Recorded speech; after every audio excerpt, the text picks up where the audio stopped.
कल दोपहर में आयशा नगर के इस हिस्से में एक भयानक आग लगी।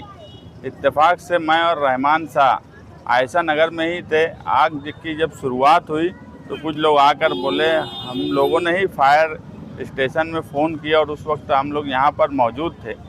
जब आग काबू में आ गई तो हम यहाँ से गए और आज समाजवादी पार्टी की तरफ से एक वफ्द दौरे पर आया था कि क्या नुकसानात हुए हैं और क्या लोगों की ज़रूरियात है वो समझा जाए।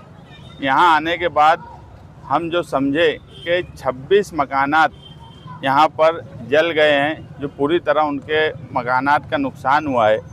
उनके बर्तन और घर, दूसरे सरकारी डॉक्यूमेंट और कई जगह शादियाँ थी, उनके सब बर्तन वगैरह जो थे वो सब जल गए हैं।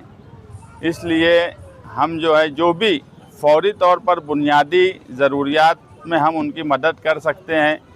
हमने नासिर भाई किराना वाले से पूछा तो यहाँ एक कमेटी बनी हुई है जो इनकी ज़रूरत के हिसाब से उनकी मदद कर रही है। हम उस कमेटी की तरफ जो भी हम इनकी मदद करेंगे उस कमेटी के मातहत होकर करेंगे। और पहली एक ऐलान तो हम ये कर दें कि जितने भी डॉक्यूमेंट्स जिनके जले हुए हैं सरकारी, वो सारे डॉक्यूमेंट बना के देने की जिम्मेदारी समाजवादी पार्टी लेती है।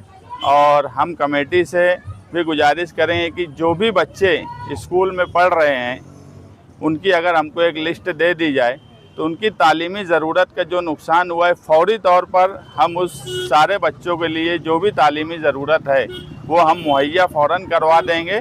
और बाकी जो भी कमेटी फौरी ज़रूरत के लिए हमसे कहेंगी कि उनके खाने वगैरह के लिए अगर कोई फौरी मदद की ज़रूरत है या उनके ओढ़ने बिछाने के लिए कोई मदद की ज़रूरत है तो हम करेंगे। मगर दो जिम्मेदारी समाजवादी पार्टी अपनी तरफ लेती है, एक तो सरकारी डॉक्यूमेंट उनके सबके बना कर दिए जाएंगे और जितने भी बच्चे तालीमी नुकसान या तालीमी लवाजमात उनकी ज़रूरत के हैं वो सारे लवाजमात समाजवादी पार्टी अपनी तरफ से उनको करके देंगी।